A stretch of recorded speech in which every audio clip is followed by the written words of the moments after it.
Job capítulo 42 del versículo 1 hasta el versículo 5 ya está publicado. Nos ponemos de en pie para dar lectura a la palabra del Señor y tener este tiempo de meditación. Dice así la palabra del Señor.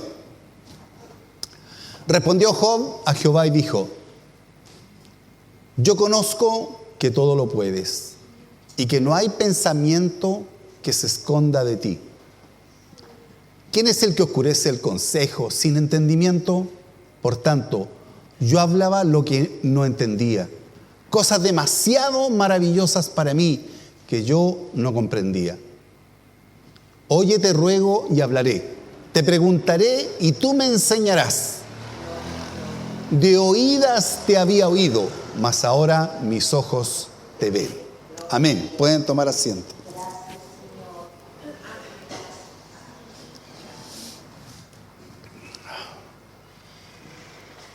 Recuerdo de mi tiempo de soltero con mi esposita, cuando estábamos pololeando, haber conocido a un hermano, el hermano Jara. El hermano Jara era una persona, empresario en Concepción, muy adinerado, y este hermano Jara era un hombre exitoso, tenía negocios, ganaba dinero, tenía automóviles. Sin embargo, tuvo una crisis económica en su vida y los negocios comenzaron a ir mal y perdió una cosa, luego la otra, problemas económicos. Y me acuerdo que llegó, por lo que contaba él en su testimonio, un momento en que lo perdió absolutamente todo.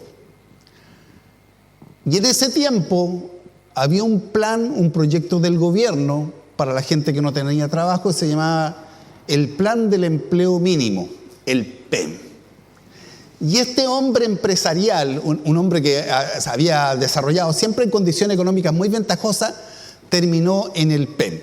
¿Y qué hacía el PEM? Hacía trabajo así manuales, arreglaba las plazas. Entonces, cuando él contaba su testimonio, el hermano Jara, dice que su pega consistía en que de repente el supervisor le decía: ya, todas estas piedras de este montón, en esta plaza hay que llevarlas a ese sector.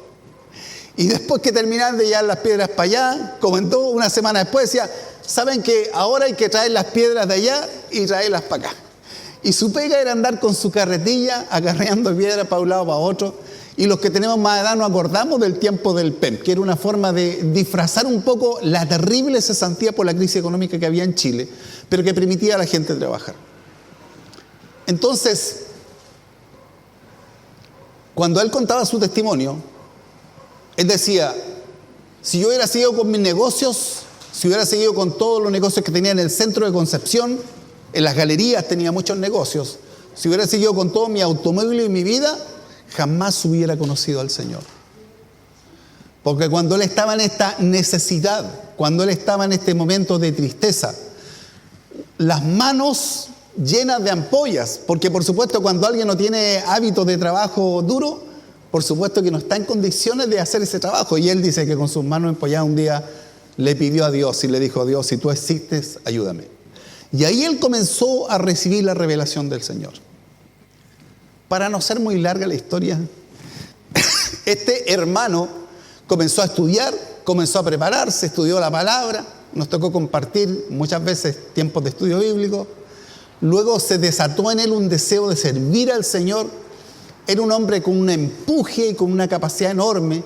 Me acuerdo que algunas frases que él tenía, que yo la hallaba tan acertada, seguramente no eran de él, pero él la usaba. Y él decía, cuando pasaba alguna dificultad, decía: soy enemigo, decía, de llorar sobre la leche derramada. Era un dicho que yo creo que mi esposa hasta el día de hoy se acuerda, porque a los jóvenes decía: chiquillo, yo soy enemigo de llorar sobre la leche derramada. Es decir, si algo salió mal, no me voy a quedar llorando sobre eso, voy a seguir intentando. El Señor lo llamó, comenzó a trabajar en la obra del Señor, se fue a Venezuela, allá se sumó a una iglesia, vieron su empuje, lo llamaron al liderazgo, lo pusieron de pastor, se convirtió en pastor de una inmensa congregación y al final, después de muchos años, desarrolló un ministerio notable en Venezuela, cuando Venezuela era una gran nación muy próspera.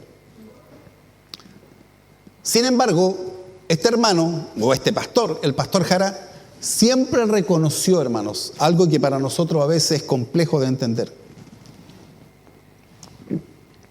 El tema era que él decía: Si mi éxito económico hubiera continuado, nunca habría llegado a conocer al Señor.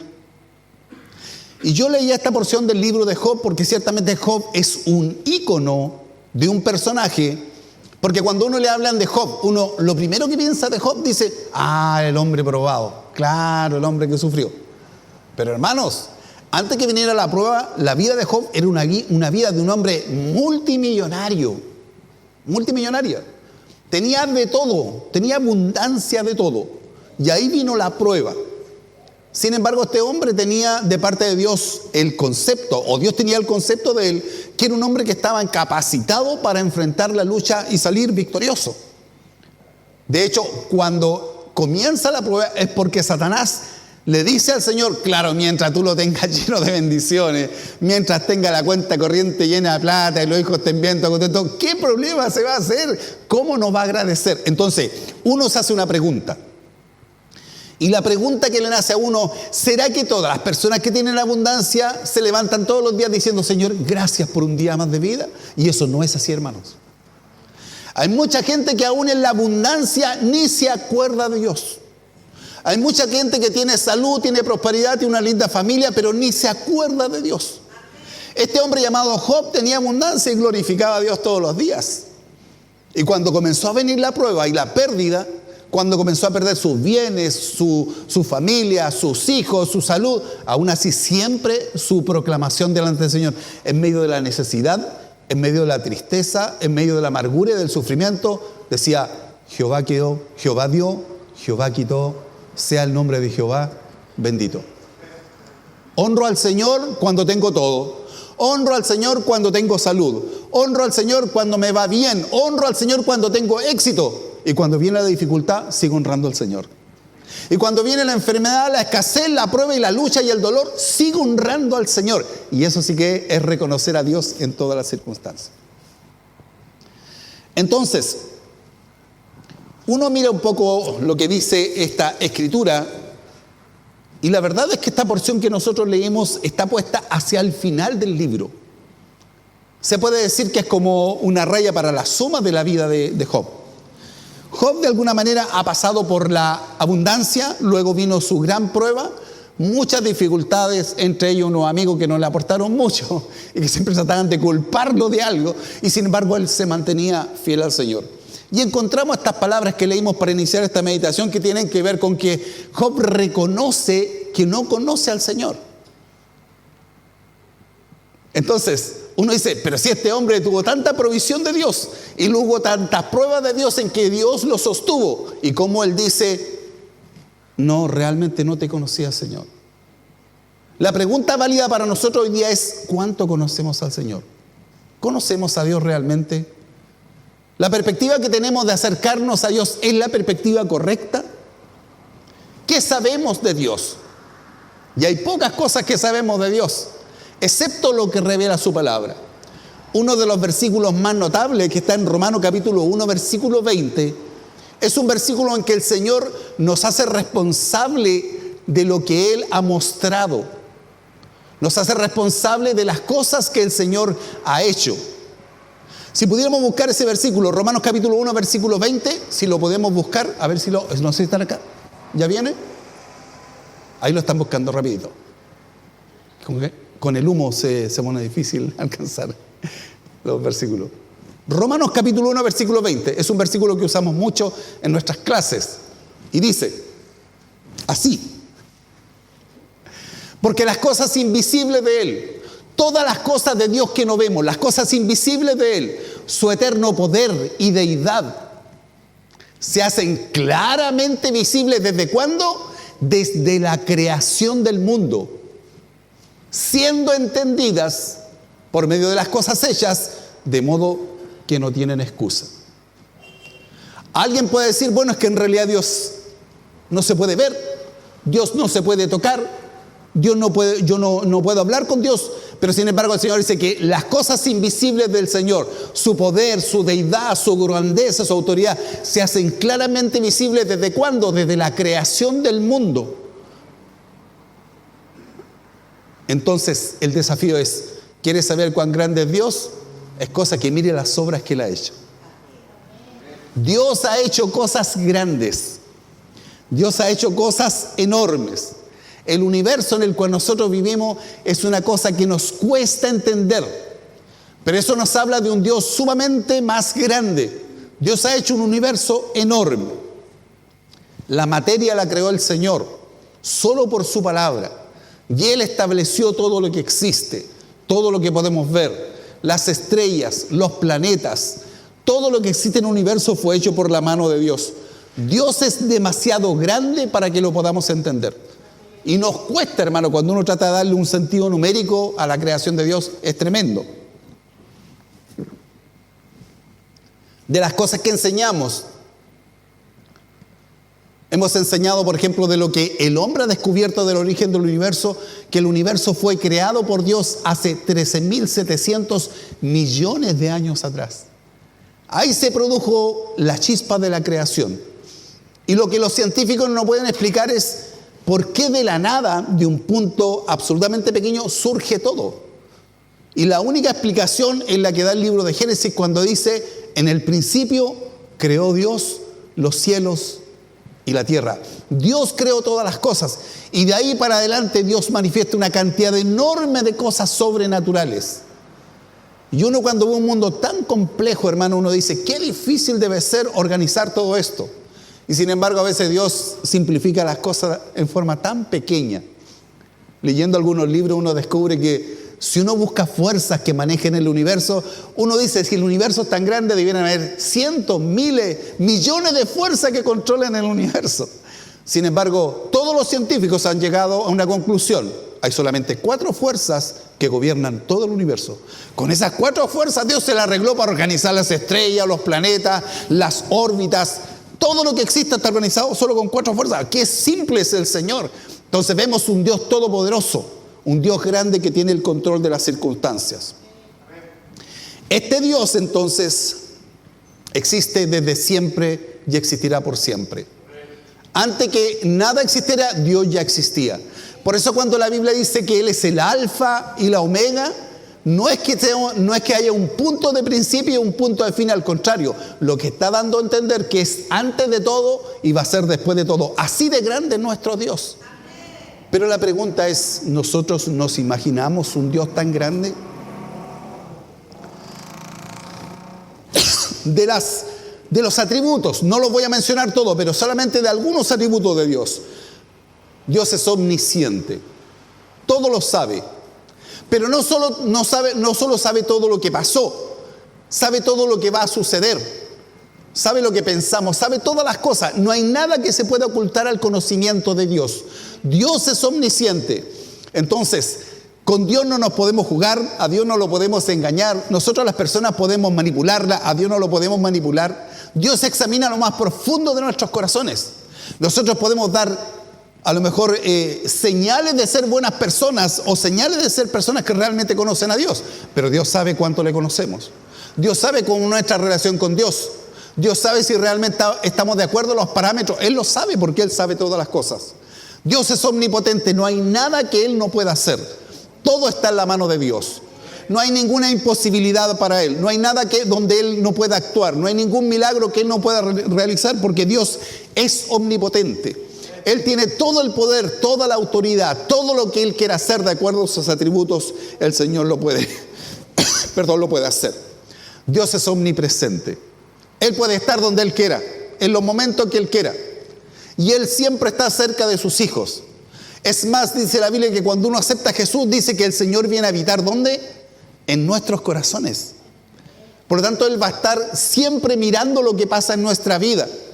Sabe si mi corazón yo estoy contento, si estoy alegre, sabe si tengo rabia, si tengo un buen pensamiento o un mal pensamiento. El Señor lo sabe todo. No podemos ocultarnos delante de Dios. Y a veces los seres humanos actuamos como cuando uno tiene los hijos chicos.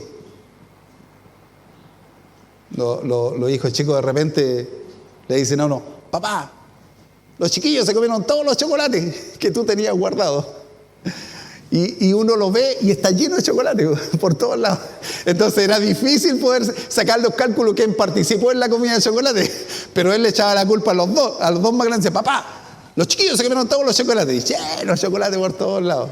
A veces, hermanos, nosotros somos así, creemos que podemos de alguna manera dar una impresión. ¿Sabe? El Señor conoce toda nuestra vida. El Señor sabe si realmente hay un deseo de servirle. El Señor sabe si hay un deseo de honrar a Dios. El Señor sabe si podemos o no podemos. ¿Cuántas veces decimos, no, es que yo no puedo? Y sin embargo el Señor dice, tú puedes. Yo sé que puedes. He puesto las capacidades en ti. No podemos ocultar nada porque el Señor todo lo sabe. Él es omnipotente, omnipresente, omnisciente. Él es soberano. Él tiene control de todas las circunstancias. Y todo lo bueno que usted ve en su vida es acción de la soberanía de Dios. Dios actúa en misericordia, hermano. Dios actúa en bondad con nosotros. Y a veces nosotros no entendemos esta grandeza de Dios.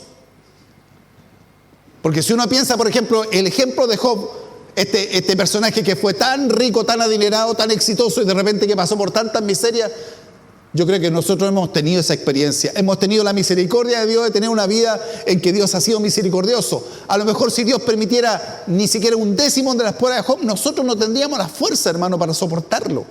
Sin embargo, Dios ha sido misericordioso. De toda esta grandeza de Dios, Él hace milagros que son portentosos. Pero ¿sabe cuál es el milagro más grande de la existencia de la humanidad y de la existencia del universo? El milagro más grande que Dios ha hecho, porque uno puede decir, Dios hizo el cielo, Dios hizo el sol, un sol que lleva bastante tiempo. Nuestro sol ya lleva 5.000 millones de años funcionando. Y le quedan otros 5.000 millones, para que estemos tranquilos que no se va a apagar el sol tan cerca, todavía le quedan 5.000 millones de años más. Y ese sol, que es un sol pequeñito comparado con otros soles, Dios lo hizo. Y uno dice, ¡qué tremendo milagro! Pero yo le voy a decir cuál es el milagro más grande que Dios ha hecho. El milagro más grande es que Él, siendo el ser que llena el universo, dejó su trono de gloria, dejó las huestes celestiales, dejó los ángeles que le servían, dejó un dejo de pena en el cielo, en la presencia de Dios, para hacerse tan pequeño como un ser humano y nacer en la tierra por amor de nosotros. No hay milagro más grande que, como dice el libro de mi profesor Pablo Job, que Él se haya hecho hombre. Es el milagro más grande del amor de Dios. Él no tenía que venir a buscarnos. Él no tenía la obligación de salvarnos. Él no tenía que venir a extender su mano a sufrir por nosotros. Él no tenía que hacer eso. Pero el milagro más grande es el que quiso hacer eso por nuestras vidas. Entonces, hermano, a veces uno empieza a pensar y a escuchar, incluso en cánticos es como si Dios necesitara algo de nosotros. Y dice, no, si en realidad Él necesita nuestra alabanza. No, ¿qué sería de Dios si nosotros no le cantáramos? Estaría triste todo el día y aburrido. No, hermano, yo quiero decirle una cosa, Dios no necesita nada de nosotros. Y nosotros necesitamos todo de Dios. Nosotros necesitamos todo de Dios. Mi familia, mis hijos, mis nietos, mis hermanos, mis amigos necesitan del Señor. Necesitan del Señor. Por eso quiero que pongamos de nuevo capítulo 42, versículo 3 de Job. Miren lo que dice este versículo. Dice, yo hablaba lo que no entendía. Y sin embargo estamos hablando de un hombre que ha pasado por todo tipo de experiencias. Él pasó por la abundancia máxima, por la prueba máxima. Y sin embargo él dice, yo hablaba lo que no entendía, Señor. No había logrado entender realmente cuál es tu poder, cuál es tu grandeza, cuál es tu misericordia. Nosotros realmente podemos decir que entendemos, versículo 42, dice así, ¿quién es el que oscurece el consejo sin entendimiento? Por tanto, yo hablaba lo que no entendía, cosas demasiado maravillosas para mí que yo no comprendía. Este hombre que pasó por todo la abundancia y que pasó por toda la prueba y después dice, Señor, ¿cuántas veces yo pensé que te conocía? ¿Cuántas veces pensé que tenía una idea como tú eras? Y realmente reconozco que no conozco aún nada de ti. Entonces, hermanos, nuestra preocupación debiera tratar de ser, si hay algo que debemos descubrir, es la grandeza y el poder del Señor. Cuando uno puede experimentar la grandeza de Dios, entonces tu actitud con Dios cambia. Cuando uno puede experimentar o aprender de la grandeza de Dios, tu percepción de la vida cambia, porque hay muchas situaciones que a nosotros nos asustan. Nos aterran. Hay cosas de inseguridad, de situaciones de problemas económicos, problemas de salud que a lo mejor nos preocupan.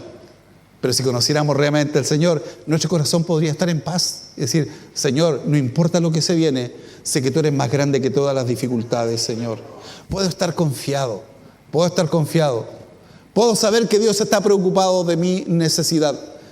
Versículo 42, versículo 5, capítulo 42, versículo 5. Aquí hay una expresión que me parece interesante. Dice, de oídas te había oído.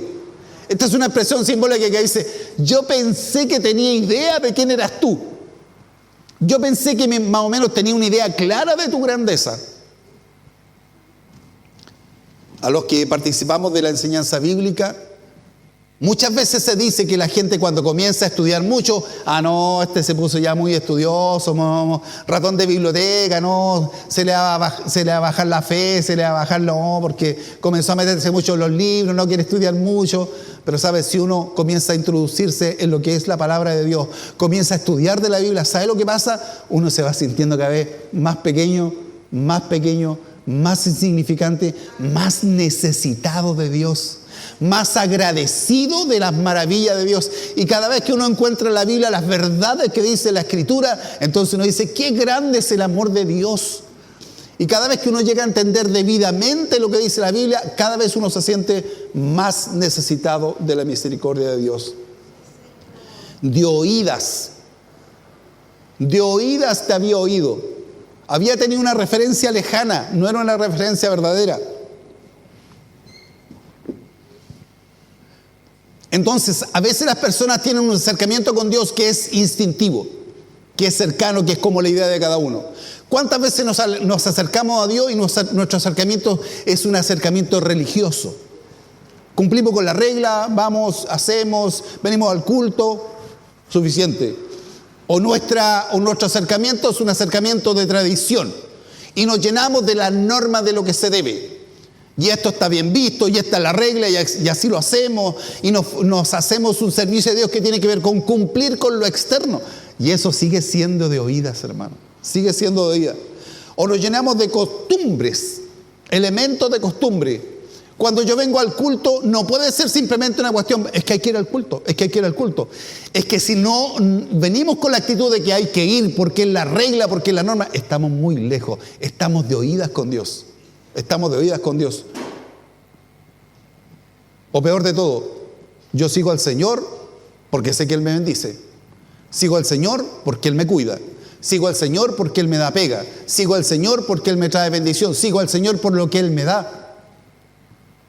Yo sé que hay hermanos que se soban las manos con irse a la presencia del Señor porque van a agarrar uno de los pastelones del piso, que es de oro, y se lo van a llevar para la casa, y están buscando a Dios, que por supuesto le está esperada la corona, que sea bien grande, con hartas piedras preciosas, ¿se dan cuenta? Si tenemos esa percepción, ¿sabe? Cabemos en esa sentencia del libro de Job, de oídas solamente. En cambio, cuando una persona ha tenido una experiencia real con Jesucristo, uno dice, Señor, no hay cómo que yo pueda retribuirte lo que tú has hecho por mí y por mi familia. No hay ninguna forma que yo te pueda agradecer, Señor. Yo podría estar por la eternidad dándote gracias y aún así sería insuficiente por lo que tú has hecho por mí. ¿Cómo dejaste tu trono de gloria para ir a morir por mis pecados si yo no merecía eso? ¿Por qué me fuiste a buscar? Yo no merecía que me rescataras, Señor. Yo no merecía que tú dejaras tu gloria para ir a estar conmigo. Por lo tanto, hermanos, nosotros tenemos que examinar cuánto conocemos a Dios, cuál es mi relación con Dios, qué es lo que percibo de Dios. Hay muchas personas que no sirven a Dios, se sirven de Dios. Hay muchas personas que están simplemente buscando el beneficio de caminar con Cristo. Es que si yo sirvo al Señor, Dios me salva. Si yo sirvo al Señor, a mí no se me quema la casa. Hermanos, si vamos a estar pensando por eso, seguimos conociendo a Dios de oídas. Y estamos lejos de conocer de verdad la profundidad de la gloria de Dios. ¿Quién es nuestro Dios? Nuestro Dios es el Señor. Señor significa el que tiene la autoridad sobre todas las cosas, sobre el cielo. Toda la autoridad me dada en el cielo y en la tierra. Él es el Señor. Él es el Todopoderoso. No hay nada que Él no pueda hacer, todo está bajo su mano. Él es el eterno, no tiene principio, no tiene fin. Él es el que rodea todas las cosas. Él es el Santo de Israel. El Santo de Israel. Él es el misericordioso. En su naturaleza está la misericordia. La misericordia se define como el deseo de Dios de traer bendición a sus criaturas.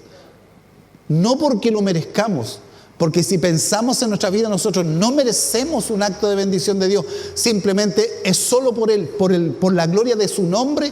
Él nos bendice, Él nos cuida, Él está sobre nuestra familia. Dios es nuestro sustentador. ¿Cuántas veces hemos visto la provisión del Señor? ¿Cuántas veces hemos visto cómo Dios abre una puerta, cómo Dios trae bendición a nuestra vida? ¿Cuántas veces hemos visto? A veces pasamos tiempos de prueba, pero nos falta la mano del Señor para sustentar nuestra familia. El Señor es nuestro sanador. ¿Cuántas veces el Señor nos ha sanado? Nos ha sacado de enfermedades graves. ¿Cuántas veces el Señor ha ido en nuestro rescate, en los momentos de clamor? Cuando estamos en medio del dolor, Dios va a rescatarnos. El Señor es nuestro perdón. Él es el que está extendiendo su mano de misericordia. Él es el que está cubriendo nuestros pecados. Él es el que nos pone detrás de Él para protegernos, hermano.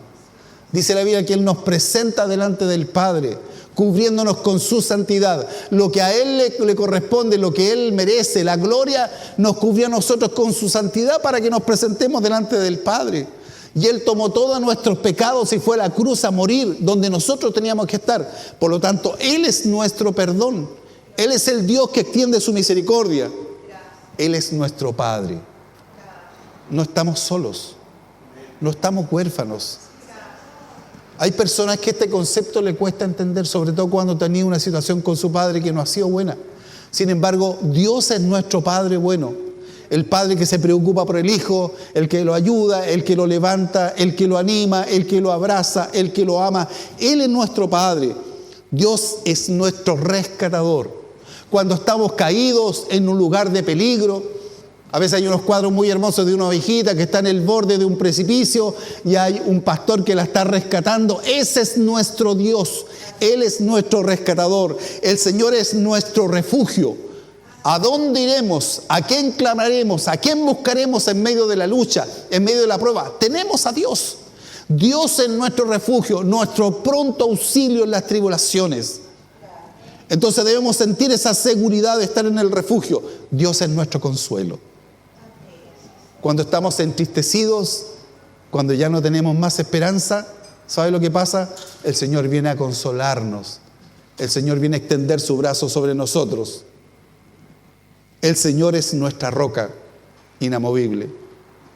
Hay un salmo que le gusta mucho a mi esposa que dice que nos sacó del lodo cenagoso, nos puso sobre roca y no fue suficiente eso. Dice que nos dio un cántico nuevo. Secó nuestras lágrimas y nos dio un cántico nuevo. Y nosotros nos podemos presentar delante de Dios como hijos de Dios. El Señor es nuestra roca, el Señor es nuestra esperanza. Cuando no hay futuro, cuando no hay dónde ir, cuando no hay dónde escapar, tenemos una esperanza. Tenemos una luz. Es como una luz en medio de la oscuridad. El Señor es soberano. El Señor es nuestro libertador. Mire esto, el Señor es nuestro sustituto. Donde usted tenía que pagar, donde yo tenía que pagar, Él dijo, no, quédate ahí, yo voy por ti. He contado en varias oportunidades una historia de un pastor en las cárceles comunistas, que como habían tantos presos, de repente llamaban a un preso para llevarlo a castigo. Juan González, y el pastor que estaba decía, yo, y lo llevaban. Y ahí lo golpeaban, lo pateaban, le pegaban palos y lo traían. Y después pasaban un par de horas y decían, Pedro Reyes, y el pastor levantaba la mano, yo. Y él iba y recibía los golpes de los miembros de su iglesia. Entonces, él aparecía como el sustituto. ¿Quién pagó por nosotros? El Señor es nuestro sustituto. Él es el camino, Él es la seguridad, Él es nuestro Dios grande. Ese es el Dios que usted conoce. Yo creo que tenemos que preparar nuestro corazón, hermanos. para decir, Señor, a lo mejor solo te habíamos escuchado de oídas, pero no tenía conciencia de lo grande que tú eres, Señor. No sabía lo misericordioso que tú eres. A lo mejor hemos estado acostumbrados a gente que nos abandona en medio de las batallas. ¿Sabe que no se va a ir nunca? Es el Señor. Cuando todos te abandonen, va a haber uno que va a estar al lado tuyo. Qué glorioso es eso, hermanos. Hay un texto que dice, aunque padre y madre me dejaren, con todo. ¿Sabe? Uno piensa en esos niñitos que a veces va gente a buscar niñitos para adoptar. Y los niñitos saben que vienen pareja a adoptar y todos están ahí y se llevan a uno, a otro. Y algunos niñitos quedan esperando, nadie los adopta. ¿Sabe? Quien te adopta, a ti y a mí, el Señor nos adopta. Yo me lo llevo, yo me lo llevo, yo me lo llevo. Qué lindo saber que Él es nuestro Padre, Él es el que nos recibe, hermano. Tenemos que tener esta visión de este Dios de misericordia. Santo, misericordioso, sustentador, sanador, perdón, Padre, rescatador, refugio, consuelo, proveedor, roca eterna, esperanza de mi vida, soberano, libertador, sustituto, el que me salva, mi camino, mi seguridad, mi Dios grande y poderoso. Póngase en pie, tengamos un momento de oración.